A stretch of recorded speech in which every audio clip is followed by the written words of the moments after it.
two teams that aren't afraid to go after each other. So I thought tonight was a good game. You know, I've known Peter a long time, so I know what his teams are all about, and I know he's competitive, so I'm sure he's pissed off tonight, but I also think that he knows what a good game is, so I would think he would say the same thing, quite honestly. From our standpoint, you know, when we talk about our football, there's always a package of things that go into it. You know, there's ideas, there's attacking movements, there's how you move the ball, there's trying to win the ball back, all these different things. But, you know, part of being a good team is also your mentality and then your ability in hard games to compete and have intensity. So I would say that, you know, in our pretty short history, that is the game where we put the most into it from start to finish. Handled the fact that we went down, kept at it, didn't have a goal yet at halftime, but the reminder at halftime is, look, if you can continue to push the game in that way, then you'll win the game. So that's the sign of a team that is going in a good direction. So it's awesome to start the season with that kind of win. You know, Diego did a great job to get us right back to 1-1 early in the second half, and then obviously Dio nailed it. So it's a heavy shot and a great way for us to finish. Bob, as you said, you guys had to gut it out, go right to the end, win it in stoppage time when there were a lot of chances for you guys just to, you know, come out of here with 1 point. Is this one, and then you beat Kansas City for the first time, is this one of those wins that maybe means more than just the 3 points going forward, and is this what you wanted for your birthday? I don't spend too much time on my birthday because all the years I've been involved in this, I've never won a game on my birthday. So, and that's a lot of games, actually. A lot of exhibition games. Guadalajara, Guayaquil, bus trips.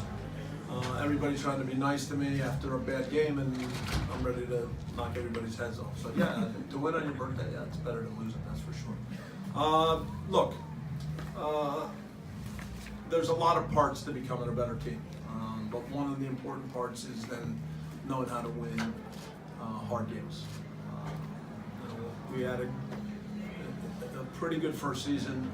We played a lot of good football, but I don't think we showed our best in the hardest games last year. I think we were close a few times, but I don't think that was something that we felt good about at the end of the year. So tonight is positive, and hopefully we can build on that. Speaking about hard games, they had 5 yellow cards coming in at halftime. Yeah.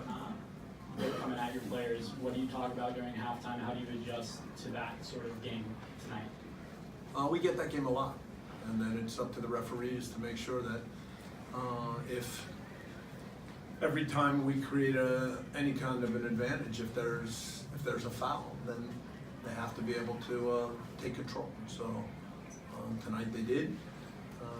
We spoke about the fact that we had to continue to be aggressive, we had to continue to try to go by people, dribble, and that they, when you have that many yellows at halftime, that's uneasy. So, you know, we knew that was at that point something that we had to continue to use in our favor.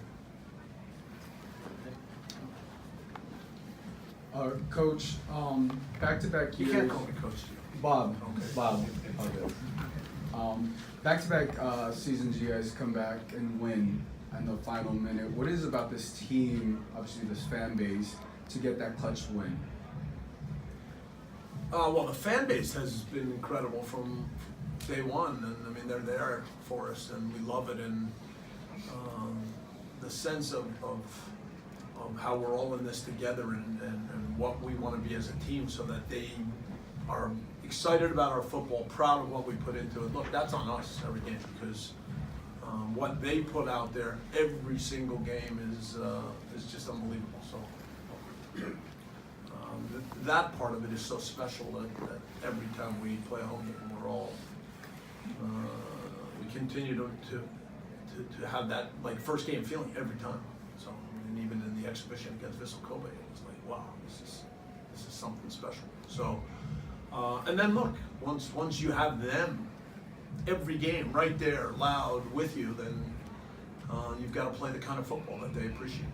So that's what happens in with good teams, good clubs, and so we're just trying to make sure that somewhere in our DNA as we keep going forward that is what's happening.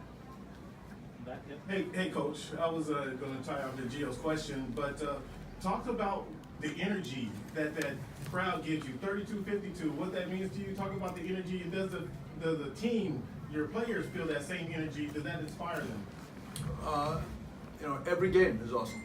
All right, they are, the work that was done by people inside the club to connect with fans and build a base of support that we knew we could count on all the time. I mean, I give always a big shout out to everybody that was part of LAFC long before I got there. They reached out in every neighborhood, they reached out on every block, and they made sure that we had fans that were going to be there for us. And that is still the case, and we are incredibly fortunate. Hey Bob, last year you were the most fouled team in MLS. Do you expect that trend to continue? Why are teams fouling you so much?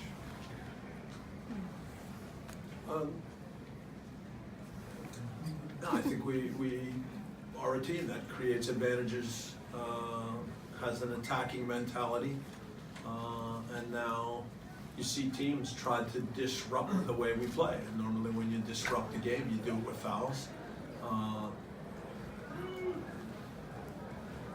You do it when there's an advantage created, you try to stop the advantage. And look, that's part of the game sometimes. I mean, we picked up a couple yellows tonight where they had a little bit of an advantage and we made a foul. So I never complain about those yellows because I think that's how the game needs to be handled by the referees.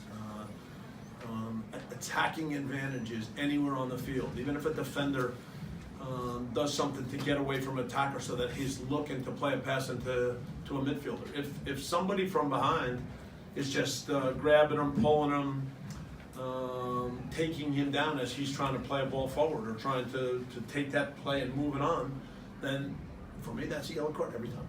And we know that if we do it, we expect yellows, and so yeah, we see that a lot. Certainly that's something that we're used to by now. Well, Diego scored the first goal in 2018 and now the first goal in 2019. How much he has grown here? And related to that, how close are the line of three to the ideas that you wanted to put on the field? Look, all of you saw Diego last year. As the season went on, he got more confident, he got, his finishing got better. He's not afraid to take chances, to go by people, and so as an attacker who has speed, who can dribble, who can come inside, I think he's a special player, and we continue to try to challenge him to be better, to not get frustrated if he gets fouled, to make sure that the determination and the confidence to keep doing the things that make him special, that happens all the time. So, we feel really good about that. Our attacking ideas, we work on all the time. Movements, understanding of when to stay outside, when to come inside, trying to get balls to guys on the run so they're not just starting from a standstill, how to get behind teams. We create a lot of advantages, but we still look at many that could be better. So we've got plenty to work on. Right. You had a couple of debutants today. How did you feel Segura did in his first regular season LAFC match, and also the 10 minutes that Vela received from midfield? Geddy's had an awesome preseason. He's alert. He's not afraid to step up, make plays, cover for people. I think his passing gets better every week. So for me, what I saw tonight from Eddie was no surprise. I see it every day in training. He's one of these guys that shows up and just has a positive way about him, takes in information, ideas. He's learning English quickly, but even without understanding everything, he understands football-wise everything that we talk about, everything we want to do. So he's such a bright guy in the way he carries himself, the way he trains, and it's so easy for all his teammates to just see that every day. So it's something that he has that's pretty special. You know, when he was at Vela, as a young guy, he was captain. They weren't a great team, but he was responsible for making plays, and you could tell that he was a guy who just wasn't afraid. So, yeah, he's had a great start to everything.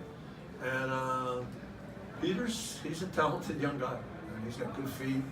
I think he gets better every day in training. He can still cover ground. He can get forward. Got to be a little more consistent in that part of it, but young talent. We're happy to have him. Were there 2 or 3 more? Go ahead, Jeff. Bob, with the game tonight going to the last minute and the excitement, and also what happened up the road yesterday with that game, you think it's a perfect opening weekend to get the casual and new fans and momentum going into the new season? Look, I said it at the beginning today, and I'll say it again. Leagues get judged by the number of really good games. Leagues get judged by the quality of the football, the tempo of games, the intensity of games. We're long past the idea that we judge games just where if there's goals, it's a good game, and if there's no goals, it's a bad game. You know, we are now as a football nation, we understand better, and we need as many good games. And when you have good games, then that means you'll have good rivalries. And obviously, you know, the one with the Galaxy is special. Look, I'm ending the one called El Tráfico? No, it's La Clásico. Okay, LA La Clásico. Throw that El Tráfico thing out the effing window. Okay, you didn't win one game in El Tráfico, and now it's called La Clásico. And so look, it's important to have rivalries. We have a great rivalry with Kansas City already. Why? Because they have a really good team. They compete. They try to play good football, and it's a pleasure when you get to play Kansas City. So that's what the league means. All right, last 2 questions. Go ahead. Bob, could you talk about perhaps level of impact or maybe relaxation of being able to start the season at home and not be on the road and, you know, the UCLA trainings and stuff like that? Maybe is there a level of impact that you saw on the team being a little more comfortable with being able to start this year here? Yeah, I mean, look, we're a year old. None of this is new. When guys came in for preseason, they knew what to expect. They understood what kind of football we want to play. The fact that we can work out of our own training facility helps every day make sure that the quality of the work, from what they do before training to video to the stuff that they do for recovery, all those things now are habits for guys, and it's a credit to the performance staff, the guys that are working with me every day. We're pretty proud of the culture that we have. You know, we like to think that when guys show up every day, it's an awesome place to show up. It's good guys, it's good discussion, it's a challenge to play good football, be a good person, treat your teammates the right way. So yeah, we got something special, and honestly, we enjoy that part every day. Last question. Right here. Hi, Bob. Over the week, you talked with Vela about him being able to play at Messi's level. What do you think about that play in the second half, in that Messi-like play in which he drove the ball and he passed 1, 2, 3 players? And That did look like Messi, didn't it? So when I say I'm crazy for that, I'm not that crazy. No, you're not that crazy. And so, yes, Carlos, you know, everybody gives me a hard time. How can you say this to Carlos? All right. I've said that to 2 players in my career. There's 2 guys that I have shown Messi clips and said, look, this can be you. It's Carlos and it's Mohamed Salah. All right? And I think I'm right on both of my choices. So, yeah, Carlos, he's sick of it, but he's going to keep hearing it. Thank you.